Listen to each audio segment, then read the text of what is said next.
again, you lovely lot. My name is Ray, and this is Mr. In Between News, the place where you come to get an alternative to the mainstream media. And in this episode, I will show you this week's antics at the Wakefield protest at Cedar Court Hotel on Denbydale Road in West Yorkshire. This one's an interesting one. So this was a little bit of a nightmare to film for me.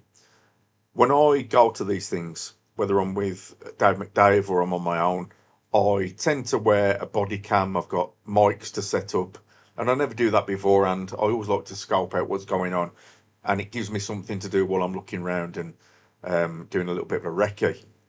And I noticed that they were playing copyrighted music at both ends, both at the Patriot side and the far left side, and I just thought this is going to be a nightmare. So I endeavoured to try and plod on with this, so you won't hear much audio from the protest other than maybe an interview that I did with Paula Sherriff, which is coming up in a minute. But really difficult one to film. I will say this, the Patriot side has grown in numbers massively, tons of flags, tons of people pipping, and the far left side, very, very few in numbers. I don't think there was even 50 there for them. But you know what? If they have a cause and they are passionate about it, good on them for turning up. I've got to be fair. So when I go to these things, I tend to do some B-roll footage first, unless something major's happening straight away. So I'll do my B-roll footage. I'll spend about 5 or 10 minutes going up and down the protests and seeing what's what, seeing who's about, seeing who is looking at me in a funny way maybe. I like to do a bit of a recce for myself, if nothing else, just to make sure I know who's who and where they are. If something kicks off, fair enough, I'll start filming that straight away. But generally, I will go and just observe. But I will speak to anyone who wants to talk. I will try and engage in conversation with them, even with the police. It's very difficult with the far left to have any kind of conversation because automatically they think you're the enemy. As soon as you've got a camera or you get your phone out, you're one of the bad lot, you're one of the racists, you're one of the far right, you're a bad person, let's say. Now, I started filming and I like to get right in the middle of what's happening.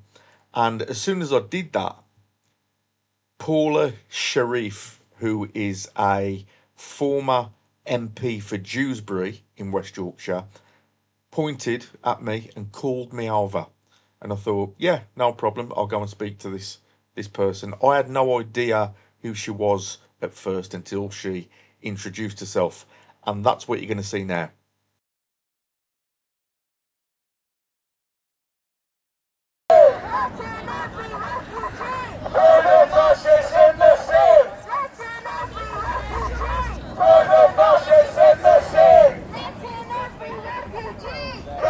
What do you do with the videos? Like, not being like, I'm just genuinely. Yeah, no problem. I post it on a YouTube channel just for people to watch. I'm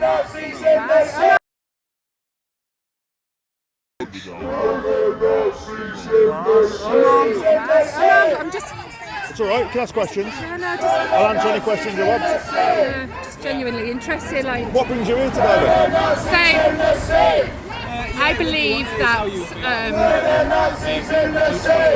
I'm passionate about anti-racism. So I work with refugees and people seeking sanctuary, and I do agree that we can't have open borders.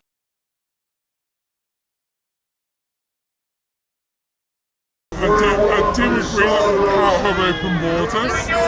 But if you put your life and your life savings into getting a boat to go to Britain, and we take a tiny percentage, people talk as if we've got millions. We'd fill 1/3 of Wembley Stadium if we put everybody in. It worries me that people like Paula, who are so uninformed, have had positions of power. I just want to give you some actual facts here.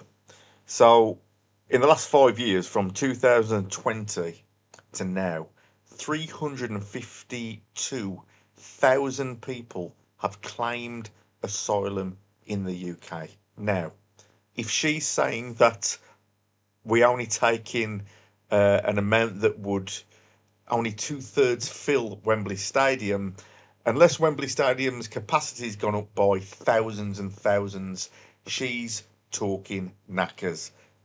You can Google this. I did it. She could do it. But that isn't where the madness stops. All the asylum seekers, you know, and I think as a rich country we have to do our bit. So like we've got an obligation to help poorer countries. Absolutely. Okay. But like the first week, I mean, I'm not having a go at you. Yeah. And I'm conscious that you're probably videoing me. I'm not videoing on this, just on this. Yeah. But like, you know, would all these people over here refuse to be seen by an immigrant if they went to the hospital up the road with a heart attack? I couldn't quite believe what she was coming out with here, especially when she knew she was being filmed. Now, she said, would any of those over there, and she pointed at the Patriots, would they all refuse to be seen by an immigrant at a hospital? Now, she's conflating two different things there. Most people who emigrate into the UK and form a life for themselves and their families integrate very well. That's not the issue here. The issue at the Cedar Court Hotel is illegal migration into the country under the guise of asylum seeking. And this is the problem.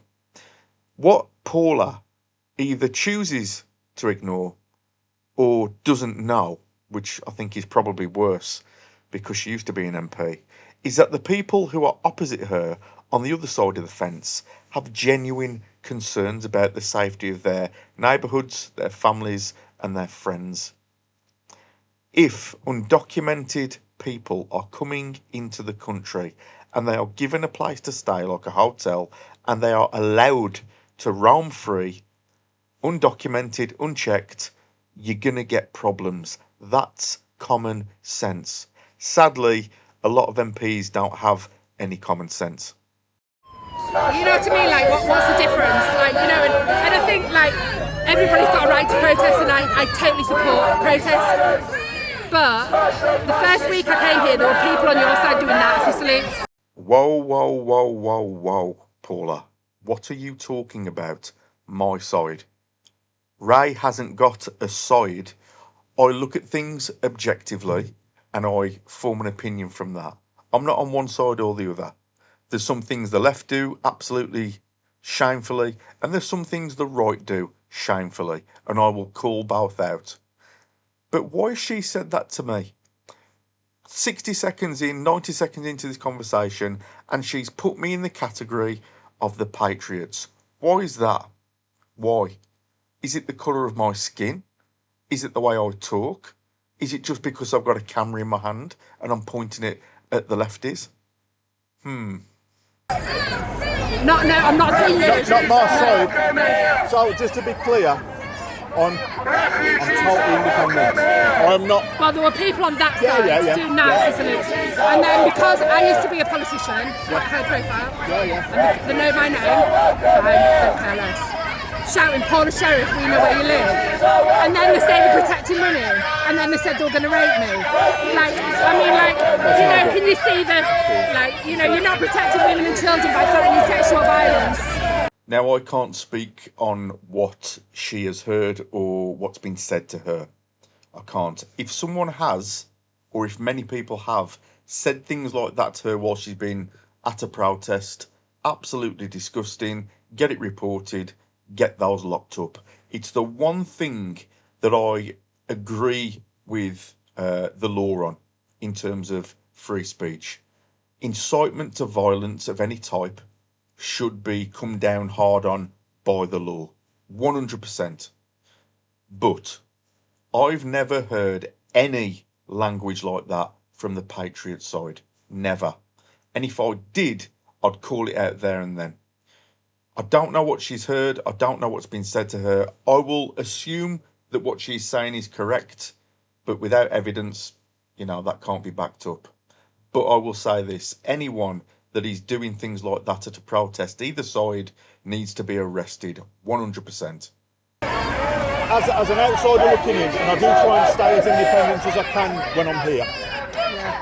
There's problems on both sides with the protests. I've been on that side and heard stupid stuff. I've looked at these guys and heard stupid stuff. I think what we need to do is come to some kind of normal dialogue, because I get that, but I just don't. I get that, and I respect the fact that we're having a perfectly civil conversation. Yeah. You know, but unfortunately, I don't think you could do that with. And I'm not saying you're wrong, but I don't think you could do that with a lot of people over here. Like this woman just came up to me, she was walking past, and she was like, and I was shouting a chant, not at her, but just a chant, and she was like, "How dare you!" And like, you know, you've got every right to have your beliefs and you've got every right to speak. Absolutely. One thing I'll say though, you said you're not for totally open borders. Oh yeah. You're not for. Yeah. They are. Not all of them. Well, that's what they're shouting on the megaphone then. And the trouble is, and this is the same over there, because you'll have some people there who've got genuine concerns about immigration, about people.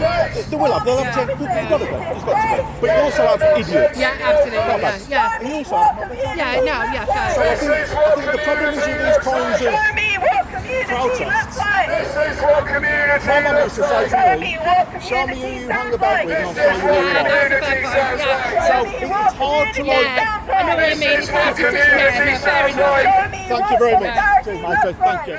I think I'm a pretty good judge of character, and there was something about Paula I just didn't like. I shook her hand at the end because I had a fairly cordial conversation with her, but I don't think she was a genuine person. I just don't. I gauge people by my first impressions, and it's usually correct. In the course of my life, on a personal level, my first impressions of most people have been absolutely spot on, and I just got a bad vibe from her. I did. I felt like she wouldn't listen to anyone's opinion if it didn't really go in sync with hers. She'd talk a good game and she'd pretend to listen, but her facial expressions give everything away. Her body language gives a lot away about what she's thinking. She's got every right to be there. She's got every right to support the causes that she wants to. But I think being an ex-MP who is responsible for, or was responsible for, her constituents, all of them, not just the people that she gets on with or the people that agree with her, I think she's got a bit more of a responsibility to keep an open mind. I could be wrong. You tell me in the comments. Tell me what you thought about this video. Tell me what you thought about the interaction I had with Paula. I'd be really interested to know your thoughts. Thank you for joining me. I've been Mr. In Between. You know me as Ray, and I'll see ya on the next one.